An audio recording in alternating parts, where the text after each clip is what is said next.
ആകാശവാണി.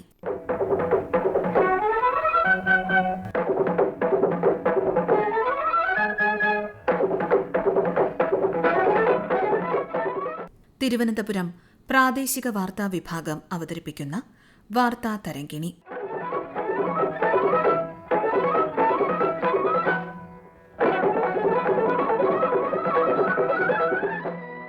സൈബറിടം സുരക്ഷിതമാക്കാം.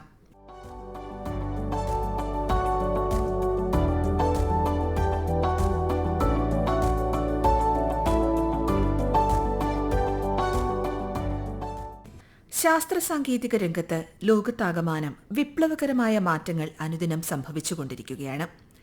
ഇന്ന് നിർമ്മിത ബുദ്ധിയുടെ വിസ്മയകരമായ ആവിർഭാവത്തിനു വരെ നാം സാക്ഷ്യം വഹിച്ചുകൊണ്ടിരിക്കുന്നു.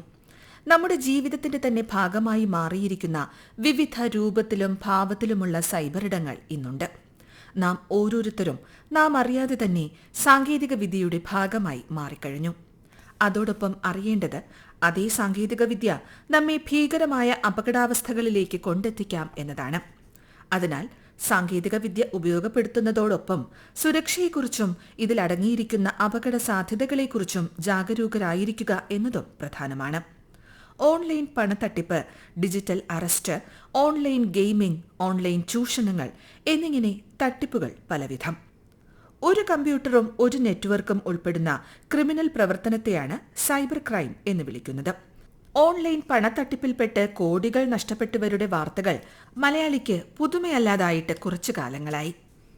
എന്നിട്ടും ഡിജിറ്റൽ അറസ്റ്റും പണത്തട്ടിപ്പ് വാർത്തകളും ഇടതടവില്ലാതെ വരുന്നു.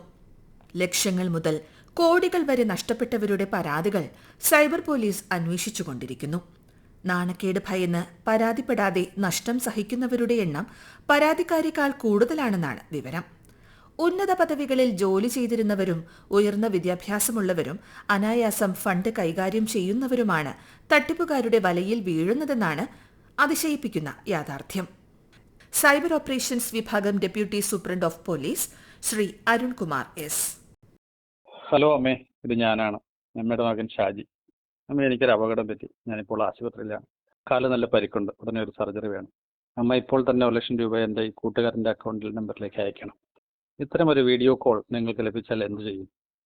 ഉടൻ തന്നെ നമ്മൾ ഒന്നും ആലോചിക്കാതെ നമുക്ക് ലഭിച്ച കൂട്ടുകാരൻ്റെ അക്കൗണ്ടിലേക്ക് നമ്മൾ പണം അയച്ചു കൊടുക്കും. കാരണം നമ്മളെ വിളിച്ചിരിക്കുന്നത് നമുക്ക് വേണ്ടപ്പെട്ട നമ്മുടെ മകനോ മകളോ അച്ഛനോ അമ്മയോ ഭാര്യയോ ഭർത്താവോ ഒക്കെയാണ്. ഇതാണ് സൈബർ ലോകത്ത് അരങ്ങേറുന്ന ഏറ്റവും പുതിയ തട്ടിപ്പ്. നമ്മൾ സോഷ്യൽ മീഡിയയിൽ പോസ്റ്റ് ചെയ്യുന്ന വീഡിയോയോ ഓഡിയോയോ എയുടെ സഹായത്തോടു കൂടി അവർ അതിനെ എഡിറ്റ് ചെയ്ത് നമുക്ക് വേണ്ടപ്പെട്ട ആൾക്കാർ എന്തെങ്കിലും അത്യാവശ്യത്തിൽ പെട്ടു നിൽക്കുന്നതായിട്ടുള്ള ഒരു മെസ്സേജായി നമ്മളുടെ ഫോണിലേക്ക് അയക്കുകയാണ് സൈബർ ക്രിമിനലുകൾ നടത്തുന്ന ഏറ്റവും പുതിയ തട്ടിപ്പ്. ഇത്തരമൊരു ഫോൺ കോൾ നിങ്ങൾക്ക് ലഭിച്ചാൽ, ഇത് ആക്സിഡന്റ് പറ്റിയെന്നിരിക്കുക, അല്ലെങ്കിൽ നിങ്ങളുടെ പേഴ്സ് നഷ്ടപ്പെട്ടു, റെയിൽവേ സ്റ്റേഷനിലോ എയർപോർട്ടിലോ ആണ്, അങ്ങോട്ടും പോകാൻ പറ്റാതെ ഒരു കാശുമില്ലാതിരിക്കുകയാണെന്ന് പറഞ്ഞ് ആരുടെ ഒരു നമ്പറിലേക്ക് പണം അയച്ച് സഹായിക്കണമെന്ന് പറഞ്ഞ മെസ്സേജ് കിട്ടുന്നു. സംശയിക്കേണ്ട ഒരു കാര്യവും നമുക്ക് തോന്നുന്നില്ല. കോൾ വരുന്നത് നമ്മുടെ അച്ഛൻ്റെയോ അമ്മയുടെയോ നമുക്ക് ഏറ്റവും വേണ്ടപ്പെട്ട ആളിൻ്റെതാണ്. അപ്പോൾ ഇവിടെ മലയാളികളെ തട്ടിപ്പിന് സൈബർ ക്രിമിനലുകൾ ഇരയാക്കുന്ന ഏറ്റവും വലിയ ഘടകം എന്ന് പറയുന്നത്, ഇത്തരം ഒരു അലർട്ട് അല്ലെങ്കിൽ ഒരു ത്രട്ടനിങ് മെസ്സേജ് വന്നാൽ മലയാളികൾ ഒന്നും ആലോചിക്കുകയില്ല, ഉടനെ തന്നെ പറഞ്ഞ അക്കൗണ്ടിലേക്ക് പണം അയച്ചു കൊടുക്കുകയാണ്. ഈ അമ്മയ്ക്ക് ഉടനെ തന്നെ തൻ്റെ മകൻ്റെ ഫോൺ നമ്പറിലേക്ക് ഒന്ന് വിളിക്കുക, മകൻ്റെ സുഹൃത്തിൻ്റെ ഫോൺ നമ്പറുകളിലേക്ക് വിളിക്കുക, മകനെ അഡ്മിറ്റ് ആയിരിക്കുന്നു പറഞ്ഞ് നിൽക്കുന്ന ആ ഹോസ്പിറ്റലിലെ എൻക്വയറി കൗണ്ടറോ സെല്ലോ ഒക്കെ ഉണ്ടായിരിക്കാം, അവിടെ ഒന്ന് വിളിച്ച് ഇങ്ങനെ ഒരാൾ വന്നിട്ടുണ്ടോ എന്ന് വെരിഫൈ ചെയ്തിട്ട് പണം അയച്ചാൽ തട്ടിപ്പിൽ നിന്ന് ഒഴിവാകുന്നതുള്ളതേ ഉള്ളൂ. പക്ഷേ മലയാളി ഒരിക്കലും ഇങ്ങനെ ചെയ്യാറില്ല. അതുകൊണ്ട് നിങ്ങൾക്ക് ലഭിക്കുന്ന കോൾ ആരുടേതോ ആയിക്കോട്ടെ, പണം അയക്കുന്നതിന് മുമ്പ് പലവട്ടം ആലോചിക്കുക, പലതവണ വെരിഫൈ ചെയ്ത ശേഷം മാത്രം പണം അയക്കുക. ഈ വാട്സാപ്പ് കോളിലൂടെയാണ് നമുക്ക് പറ്റുന്ന രണ്ടാമത്തെ ചെടി, അല്ലെങ്കിൽ മലയാളികളെ പറ്റിക്കുന്നതിനായിട്ട് സൈബർ ക്രിമിനൽ കണ്ടെത്തിയിരിക്കുന്ന രണ്ടാമത്തെ മാർഗം. നമുക്ക് അജ്ഞാനിൽ നിന്ന് ലഭിക്കുന്ന വാട്സാപ്പ് കോൾ നമ്മൾ അറ്റൻഡ് ചെയ്യുന്ന സമയത്ത് തന്നെ മറുവശത്ത് പൂർണ്ണമായോ ഭാഗികമായോ നഗ്നനോ നഗ്നയോ ആയ ഒരാളുണ്ടായിരിക്കും. നിമിഷങ്ങൾക്കുള്ളിൽ അവർ നിങ്ങളുടെ അല്ലെങ്കിൽ കോൾ അറ്റൻഡ് ചെയ്യുന്ന ആളുടെയും മറുവശത്തുള്ള നഗ്നനായ പുരുഷന്റെയോ സ്ത്രീയുടെയും ചിത്രങ്ങൾ ചേർത്തുകൊണ്ടുള്ള സ്ക്രീൻ റെക്കോർഡിംഗ് നടത്തിയിട്ടുണ്ടായിരിക്കും. നമ്മൾ ഈ ചിത്രം കാണുമ്പോൾ തന്നെ അന്തം വിട്ട് നിൽക്കുന്ന സമയത്തിനുള്ളിൽ തന്നെ ഇതെല്ലാം സംഭവിച്ചിരിക്കും. എന്നിട്ട് അവർ ഈ റെക്കോർഡ് ചെയ്ത ആ വീഡിയോ നമുക്ക് അയച്ചു തന്നിട്ട് നമ്മളെ ഭീഷണിപ്പെടുത്തും. ഇത് നമുക്ക് ആരോടും പറയാൻ പറ്റാത്ത കാര്യമാണ്. നമ്മൾ ഒരു പുരുഷനുമായിട്ടോ സ്ത്രീയുമായിട്ടോ നഗ്നനായി മറുവശത്ത് നിൽക്കുന്ന ഫ്രീ ആയിട്ട് സംസാരിക്കുന്നു, ബന്ധപ്പെടുന്നു എന്നൊരു ഇമേജ് ഉണ്ടാകുന്നുള്ളത് കൊണ്ട് മാന്യതയെ കണക്ക് കൂട്ടി ആരും ഇത് പുറത്തു പറയാൻ ശ്രമിക്കാറില്ല. പകരം സൈബർ ക്രിമിനലുകൾക്ക് പണം അയച്ചു കൊടുക്കുന്നതാണ്. അപ്പോൾ ഇത്തരം തട്ടിപ്പിൽ ഇരയാകാതിരിക്കാനായിട്ട് അപരിചിതരായ ആൾക്കാരുടെ വാട്സാപ്പ് കോളുകൾ അറ്റൻഡ് ചെയ്യാതിരിക്കുക. ഇനി അങ്ങനെ ഒരു തട്ടിപ്പുണ്ടായാൽ തന്നെ ഉടൻ തന്നെ www.cybercrime.gov.in എന്ന ഇമെയിൽ വിലാസത്തിലോ 1930 എന്ന ഫോൺ നമ്പറിലോ ബന്ധപ്പെടുക. നിങ്ങൾക്കുടൻ ആ പണം തിരിച്ചു കിട്ടുന്നുള്ള സംവിധാനങ്ങൾ 1930 ഫോൺ നമ്പർ പല ബാങ്കുകളുമായി ബന്ധപ്പെട്ടിരിക്കുന്നതുകൊണ്ട് നിങ്ങളുടെ ഡീറ്റെയിൽസ് അവർ ചോദിക്കും. അത് മുഖാന്തരം അവരുടെ തട്ടിപ്പിന് ഇരയാക്കിയ ആളിൻ്റെ പണം തട്ടിയെടുത്ത ക്രിമിനൽ അക്കൗണ്ടുകൾ മരവിപ്പിക്കുകയോ അവർ ഓർഡർ ചെയ്തിരിക്കുന്ന സാധനങ്ങൾ അവിടെ സ്റ്റോപ്പ് ചെയ്യിപ്പിക്കാനോ പോലീസിനും ബാങ്കുകൾക്കും ചേർന്ന് കഴിയുമെന്നുള്ളതാണ്. അപ്പോൾ ഇത്തരത്തിൽ ജാഗരൂകരായിരിക്കുക. സൈബർ ക്രിമിനലുകൾ പല രൂപത്തിൽ നമ്മുടെ മുമ്പിലേക്ക് വരുന്നുണ്ട്. ഗെയിമുകൾ എങ്ങനെയാണ് കുട്ടികളെ അപകടത്തിലാക്കുന്നത്? നമ്മുടെ കുട്ടികളുടെ കയ്യിലിരിക്കുന്നത് വെറുമൊരു സ്മാർട്ട് ഫോൺ മാത്രമല്ല, പരിചിതമല്ലാത്ത പുറം ലോകത്തേക്കുള്ള വാതിലാണത്. ഓൺലൈൻ ഗെയിമിംഗ് അഡിക്ഷൻ എന്ന മഹാവിപത്ത് വിരൽ ചൂണ്ടുന്നത് നമ്മുടെ വീടുകൾക്കുള്ളിലെ അരക്ഷിതാവസ്ഥയിലേക്കാണ്. കുട്ടികളെ സ്ക്രീനിന് മുന്നിൽ പിടിച്ചിരുത്താൻ പാകത്തിൽ തയ്യാറാക്കിയ അൽഗോരിതങ്ങളാണ് ഇന്നത്തെ പല ഗെയിമുകളും. ഇവ തലച്ചോറിലെ ഡോപ്പമിൻ എന്ന രാസവസ്തുവിന്റെ ഉൽപാദനം കൂട്ടി ജയിക്കാനുള്ള വെപ്രാളം സൃഷ്ടിക്കുന്നു. എന്നാൽ ഇതിനേക്കാൾ അപകടകാരിയാണ് ടാസ്ക് ബേസ്ഡ് ഗെയിമുകൾ. ബ്ലൂ വെയിൽ പോലുള്ള ഗെയിമുകൾ നിരോധിക്കപ്പെട്ടെങ്കിലും വ്യത്യസ്ത രൂപത്തിലും ഭാവത്തിലും ഡാർക്ക് വെബിലൂടെയും ഇൻസ്റ്റാഗ്രാം ഗ്രൂപ്പുകളിലൂടെയും ഇത്തരം ചലഞ്ചുകൾ കുട്ടികളിലേക്ക് എത്തുന്നുണ്ട്. ഇതിന് പരിഹാരം കുട്ടികളുടെ കൈകളിൽ നിന്ന് ഫോൺ പിടിച്ചു വാങ്ങുകയല്ല, മറിച്ച് അവർ ഉപയോഗിക്കുന്ന ഡിജിറ്റൽ യുഗത്തിന് അതിരുകൾ നിശ്ചയിക്കുക എന്നതാണ്. ചൈൽഡ് സൈക്കാട്രിസ്റ്റായ ഡോക്ടർ അനിൽകുമാർ. കുട്ടികളിൽ പെരുമാറ്റ പ്രശ്നങ്ങളോ പഠന പ്രശ്നങ്ങളോ അല്ലെങ്കിൽ മറ്റു വൈകാരികമായിട്ടുള്ള ദേഷ്യം, വാശി ഇങ്ങനെയൊക്കെ ആയിട്ട് വരുന്ന കുട്ടികളിലും കാണുന്ന ഒരു പ്രധാന പ്രശ്നം മൊബൈലിൻ്റെ അമിതമായ ഉപയോഗവും ഗെയിമിങ് പോലെയുള്ള കാര്യങ്ങൾ കൂടുതലായിട്ട് സമയം ചെലവഴിക്കുന്നതുമാണ്. എങ്ങനെയുള്ള കുട്ടികളാണ് ഈ മൊബൈൽ ഉപയോഗത്തിലേക്കും അല്ലെങ്കിൽ ഗെയിം അഡിക്ഷനോട്ടും പോകുന്നത് നോക്കുമ്പോൾ നമ്മൾ സാധാരണ OPയിൽ കാണുന്നത് ഈ ADHD പോലുള്ള പ്രശ്നങ്ങളുള്ള കുട്ടികളാണ്. Attention deficit hyper activity disorder എന്ന് പറയും. ഇവരുടെ ബ്രെയിൻ ഒരു പ്രത്യേകതയുണ്ട്. ഇവരുടെ ഈ ബ്രെയിനിൻ്റെ മുൻഭാഗം, അതായത് ഫ്രോണ്ടൽ ലോബ് കുറച്ച് ഡെവലപ്മെൻറ്റ് ഡിലേ ആകുകയും ഡോപ്പമിൻ പോലെയുള്ള ശ്രദ്ധ ആവശ്യമായ മോളിക്യൂളുകൾ കുറഞ്ഞിരിക്കുകയും ചെയ്യും. അപ്പോൾ അവർ പക്ഷേ ഇതുപോലുള്ള മൊബൈലിൽ ഗെയിമിലും മറ്റു കാര്യങ്ങളും സന്തോഷം തരുന്ന കാര്യങ്ങളും നോക്കുമ്പോൾ അവർക്ക് കൂടുതൽ ഡോപ്പമിൻ കിട്ടുകയും അത് വീണ്ടും വീണ്ടും ഉപയോഗിക്കാനുള്ള ഒരു രീതി, ഒരു ശീലം വന്ന് പതുക്കെ അതിലോട്ടൊരു അഡിക്ഷൻ ലെവലിലോട്ട് പോവുകയും ചെയ്യും. അപ്പോൾ അതുകൊണ്ട് തന്നെ ഇതുപോലെയുള്ള ഗെയിം അഡിക്ഷനോ അല്ലെങ്കിൽ അമിതമായ മൊബൈൽ ഉപയോഗം പോലുള്ള പ്രശ്നങ്ങളും ഒക്കെ ഉള്ളപ്പോൾ അപ്പോൾ അതിനുള്ള കൗൺസിലിംഗ് മാത്രം പോരാ, ഇതുപോലുള്ള മറ്റു മാനസികാരോഗ്യ പ്രശ്നങ്ങൾ ADHDയോ ചിലപ്പോൾ ആങ്സൈറ്റിയോ അല്ലെങ്കിൽ മറ്റു കുടുംബത്തിലും ആയിട്ടുള്ള ഒറ്റപ്പെട്ടു പോകുന്ന പ്രശ്നങ്ങളോ ഒക്കെ ഉണ്ടെങ്കിൽ അതിനുള്ള പരിഹാരം കൂടെ നോക്കണം. അപ്പോൾ ഇത് തടയുക, ഈ അഡിക്ഷൻ ലെവലിലോട്ടോ അല്ലെങ്കിൽ മൊബൈൽ അമിതമായ ഉപയോഗത്തിലേക്ക് പോകുന്നത് തടയുക എന്നുള്ളത് തന്നെയാണ് ഏറ്റവും പ്രധാനമായിട്ടും ശ്രദ്ധിക്കേണ്ട കാര്യങ്ങൾ. അത് വീട്ടിൽ വെച്ച് തന്നെ രക്ഷകർത്താക്കൾ തന്നെ തുടങ്ങേണ്ട ഒരു കാര്യമാണ്. സമയം നിയന്ത്രിക്കുക എന്നുള്ളതാണ് ഏറ്റവും പ്രധാനപ്പെട്ടത്. നമ്മൾ സാധാരണ പറയുന്നത്, WHO ഉൾപ്പെടെ പറയുന്നത് 2 വയസ്സ് വരെയുള്ള കുട്ടികളെ ഒരു രീതിയിലുള്ള സ്ക്രീനിങ് കാണിക്കാതിരിക്കുന്നതാണ് നല്ലത്. കാരണം ബ്രെയിൻ അതിൻ്റെ 90% വളർച്ചയും നടക്കുന്നത് ഈ ആദ്യത്തെ 2 വയസ്സിലാണ്.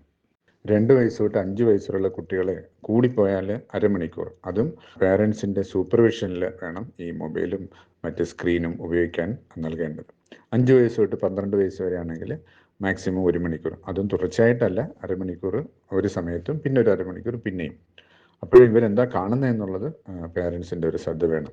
12 വയസ്സ് തൊട്ട് 18 വയസ്സ് വരെയുള്ള കുട്ടികൾക്ക് 1 തൊട്ട് 2 മണിക്കൂർ വരെ ആകാം. പക്ഷേ അത് പഠിത്തത്തെയോ മറ്റ് ആക്ടിവിറ്റീസിനെയോ സോഷ്യലൈസേഷനോ ഒന്നും ബാധിക്കാത്ത രീതിയിൽ സമയം ചിട്ടപ്പെടുത്തേണ്ടത് ആവശ്യമാണ്. സമയം നിയന്ത്രിക്കണം എന്ന് പറഞ്ഞ് നമ്മൾ അവരുടെ മൊബൈൽ പിടിച്ചു വാങ്ങുമ്പോൾ പകരം അവർക്ക് ആക്ടിവിറ്റീസ്, മറ്റ് അവർക്ക് താല്പര്യമുള്ള ആക്ടിവിറ്റീസും ഒക്കെ കൊടുക്കാൻ നമ്മൾ ബാധ്യസ്ഥരാണ്. കാരണം കുട്ടികൾക്ക് എൻ്റർടൈൻമെൻറ്റ് വേണം. വീടുകളിൽ ചെയ്യേണ്ടത് കുട്ടികളുടെ കൂടെ അച്ഛനമ്മമാർ സമയം ചെലവഴിക്കുക, അതുപോലെ തന്നെ വീട്ടുജോലികളിലും മറ്റു കാര്യങ്ങളിലും ഒരുമിച്ച് കാര്യങ്ങൾ ചെയ്യുകയും കുട്ടികളെ കൂടെ പങ്കെടുപ്പിക്കുകയും അതിലവരെ പ്രോത്സാഹിപ്പിക്കുകയും ചെയ്യുക. അത് ചെറുപ്പത്തിലെ തന്നെ നമുക്ക് തുടങ്ങാവുന്നതാണ്. അപകടകാരികളായ ഇത്തരം ഗെയിമുകൾ ഒഴിവാക്കി ചിന്താശേഷി വളർത്തുന്ന സ്ട്രാറ്റജി ഗെയിമുകൾ, സ്പോർട്സ് ഗെയിമുകൾ, പസിലുകൾ എന്നിവ കളിക്കാൻ കുട്ടികളെ പ്രോത്സാഹിപ്പിക്കുക. സാങ്കേതിക വിദ്യ വളരുകയാണ്, അതിനൊപ്പം നമ്മുടെ ജാഗ്രതയും വളരണം. നമ്മുടെ വീടിന്റെ ഡിജിറ്റൽ അഡ്മിനാകാൻ രക്ഷിതാക്കൾ തയ്യാറാകേണ്ട സമയമാണിത്. സൈബർ സുരക്ഷ നമ്മൾ ഇന്ന് വളരെയധികം കേട്ടുവരുന്ന ഒരു വാക്കാണ്. പക്ഷേ പലർക്കും ഇതെന്താണ്, ഇതെങ്ങനെയാണ് എന്നതിനെക്കുറിച്ച് വലിയ ധാരണകളൊന്നും ഇല്ലെന്നതാണ് സത്യം. ഇന്ന് സോഷ്യൽ മീഡിയ പ്ലാറ്റ്ഫോമുകൾ ഏറ്റവും അധികം ഉപയോഗിക്കുന്നവരാണ് മലയാളികൾ. അതുകൊണ്ട് തന്നെ കേരളം എന്നത് ഒരു സൈബർ ആക്രമണങ്ങളുടെ നാടായി മാറിക്കൊണ്ടിരിക്കുകയാണ്. നമ്മുടെ ജീവിത രീതി തന്നെ എല്ലാം ഇന്റർനെറ്റുമായി ബന്ധപ്പെട്ടിട്ടുള്ളതാണ്. അതുകൊണ്ട് തന്നെ 1 മണിക്കൂർ പോലും ഇന്റർനെറ്റ് ഉപയോഗിക്കാതെ ഇരിക്കാൻ ആർക്കും സാധിക്കില്ല എന്ന സ്ഥിതിയാണ്. ഇത്തരം ചൂഷണങ്ങളെ തടയുക എന്നതാണ് സൈബർ സുരക്ഷ കൊണ്ട് ഉദ്ദേശിക്കുന്നത്. അടുത്തിടെ ഡീപ് ഫേക്ക് ആക്രമണം സംബന്ധിച്ചും നാം ധാരാളമായി കേൾക്കുന്നു. കസ്റ്റമർ കെയർ സപ്പോർട്ട് ടീം അല്ലെങ്കിൽ ബാങ്കിംഗ് സർവീസ് ആണെന്ന് പറഞ്ഞ് നമുക്ക് ഫോൺ കോളുകൾ വരികയും OTP പങ്കുവയ്ക്കാൻ ആവശ്യപ്പെടുകയും ചെയ്യുന്ന രീതിയുണ്ട്. ഇത്തരം സൈബർ ആക്രമണങ്ങളിൽ നിന്ന് നമുക്ക് സ്വയം രക്ഷ ഉറപ്പുവരുത്താനാകും. നമുക്കത്ര പരിചയമില്ലാത്ത ഫോൺ കോളുകൾ എടുക്കാതിരിക്കുക.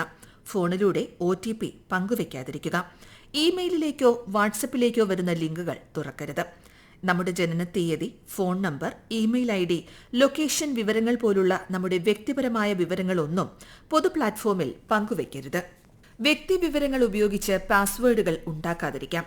മൾട്ടി ഫാക്ടർ ഒതന്റിക്കേഷൻ സംവിധാനങ്ങൾ ഉപയോഗിച്ച് കൂടുതൽ സുരക്ഷ ഉറപ്പുവരുത്താൻ സാധിക്കും. ഇങ്ങനെയുള്ള ആരോഗ്യകരമായ ഇന്റർനെറ്റ്, സോഷ്യൽ മീഡിയ ഉപയോഗത്തിലൂടെ സൈബർ ആക്രമണങ്ങളെ ഒരു പരിധിവരെ നമുക്ക് സ്വയം നേരിടാനാകും. സൈബർ ഓപ്പറേഷൻസ് വിഭാഗം deputy superintendent of police Shri Arunkumar S. Hello, ഇപ്പോൾ നിങ്ങൾ ഡിജിറ്റൽ അറസ്റ്റിലാണ്. ഞാൻ മുംബൈ പോലീസിലെ ഉന്നത ഉദ്യോഗസ്ഥനാണ്. ഞാൻ നിങ്ങളുടെ രേഖകൾ പരിശോധിച്ചപ്പോൾ നിങ്ങളുടെ സിം കാർഡ് ഭീകരവാദത്തിന് ഉപയോഗിക്കുന്നതായും നിങ്ങളുടെ സിം കാർഡ് ഉപയോഗിച്ച് മയക്കുമരുന്ന് ബിസിനസ് നടത്തുന്നതായിട്ടും ഞങ്ങൾക്ക് ബോധ്യപ്പെട്ടിട്ടുള്ളതുകൊണ്ട് ഞങ്ങളിത് ഇൻകം ടാക്സ് ഡിപ്പാർട്ട്മെന്റുമായി പരിശോധിച്ചാൽ നിങ്ങൾ അത്തരം ഒരു ക്രിമിനലായെന്ന് ബോധ്യപ്പെടുന്നതുകൊണ്ട് നിങ്ങളെ ഇപ്പോൾ ഡിജിറ്റൽ അറസ്റ്റ് ചെയ്തിരിക്കുന്നു. ഇനി നിങ്ങൾ പ്രവർത്തിക്കുന്നത് ഞങ്ങൾ പറയുന്നതിനനുസരിച്ച് മാത്രമായിരിക്കും. ഞങ്ങൾക്ക് ഈ സംഗതി ഒരു കേസായിട്ടോ അല്ലാതെയോ ഹാൻഡിൽ ചെയ്യാനായിട്ട് സാധിക്കും. സെറ്റിൽമെന്റ് ഞങ്ങളുടെ ഭാഗത്തുനിന്നുണ്ട്. അതിനായി നിങ്ങൾ 2 ലക്ഷം രൂപ, 5 ലക്ഷം രൂപ അതിന്റെ ഫൈനൽ കാൽക്കുലേഷൻ അനുസരിച്ച് ഞങ്ങൾ പറയുന്ന അക്കൗണ്ടിലേക്ക് അടച്ചു കഴിഞ്ഞാൽ ഞങ്ങൾക്കിത് സെറ്റിൽ ചെയ്യാൻ കഴിയും. അങ്ങനെയാണെങ്കിൽ നിങ്ങൾക്ക് കേസിൽ നിന്ന് രക്ഷപ്പെടാൻ സാധിക്കും. അതുവരെ നിങ്ങൾ ഡിജിറ്റൽ അറസ്റ്റിലായിരിക്കും. ഇങ്ങനെ ഒരു ഫോൺ കോൾ നിങ്ങൾക്ക് ലഭിച്ചാൽ ഉടനെ തന്നെ മനസ്സിലാക്കുക, ഇതൊരിക്കലും പോലീസിൽ നിന്നുള്ള ഫോൺ കോൾ അല്ല. പോലീസിനോ അല്ലെങ്കിൽ മറ്റൊരു ലോ ഏജൻസിക്കോ ഡിജിറ്റൽ അറസ്റ്റ് എന്നൊരു സംവിധാനം ചെയ്യാനാകില്ല. നിയമത്തിൽ ഒരിടത്തും തന്നെ നിർവചിക്കപ്പെട്ടിട്ടില്ലാത്തൊരു സാധനമാണ് ഡിജിറ്റൽ അറസ്റ്റ്. ഡിജിറ്റൽ അറസ്റ്റ് എന്ന ഒരു അറസ്റ്റ് ഇല്ല. ഒരു അജ്ഞാതന്റെ ഡിജിറ്റൽ അറസ്റ്റ് എന്ന വീഡിയോ കോൾ അല്ലെങ്കിൽ ഫോൺ കോൾ കേൾക്കുന്നത് കൂടി ഭയപ്പെട്ട് തങ്ങളുടെ അക്കൗണ്ടിലുള്ള പണം ഈ ക്രിമിനലുകൾക്ക് അയച്ചു കൊടുക്കുന്നതാണ് സാധാരണ കണ്ടുവരുന്നത്. അവർക്ക് തന്നെ അറിയാം തങ്ങൾ ഇത്തരം ഒരു ക്രിമിനൽ ആക്ടിവിറ്റിയായിട്ട് ബന്ധപ്പെട്ടിട്ടില്ല എന്നും.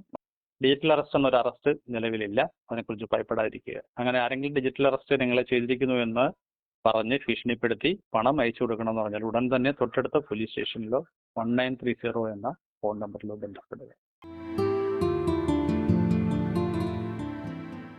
UPI വഴിയും നെറ്റ് ബാങ്കിംഗ് വഴിയുമാണ് നമ്മൾ മിക്ക ഇടപാടുകളും നടത്തുന്നത്. സുരക്ഷിതമല്ലാത്ത വൈഫൈ നെറ്റ്വർക്കുകളിൽ ഇരുന്ന് ബാങ്കിംഗ് ഇടപാടുകൾ നടത്താതിരിക്കുക എന്നതാണ് ഏറ്റവും പ്രധാന കാര്യം. ഓൺലൈൻ ഷോപ്പിംഗ് സൈറ്റുകളിൽ കാർഡ് വിവരങ്ങൾ സേവ് ചെയ്യാതിരിക്കാൻ ശ്രമിക്കുക. വിശ്വസനീയമല്ലാത്ത വെബ്സൈറ്റുകളിൽ നിന്ന് സാധനങ്ങൾ വാങ്ങുമ്പോൾ ക്യാഷ് ഓൺ ഡെലിവറി തിരഞ്ഞെടുക്കുന്നതാണ് സുരക്ഷിതം. നിങ്ങളുടെ ബാങ്ക് അക്കൗണ്ടിലെ ഇടപാടുകൾ കൃത്യമായി നിരീക്ഷിക്കുക. ഫോണിലേക്ക് വരുന്ന SMS അലർട്ടുകൾ ശ്രദ്ധിക്കുക. നിങ്ങളുടെ അറിവില്ലാതെ എന്തെങ്കിലും ഇടപാട് നടന്നതായി ശ്രദ്ധയിൽപ്പെട്ടാൽ ഉടൻ തന്നെ ബാങ്കിൽ അറിയിച്ച് കാർഡോ അക്കൗണ്ടോ ബ്ലോക്ക് ചെയ്യുക.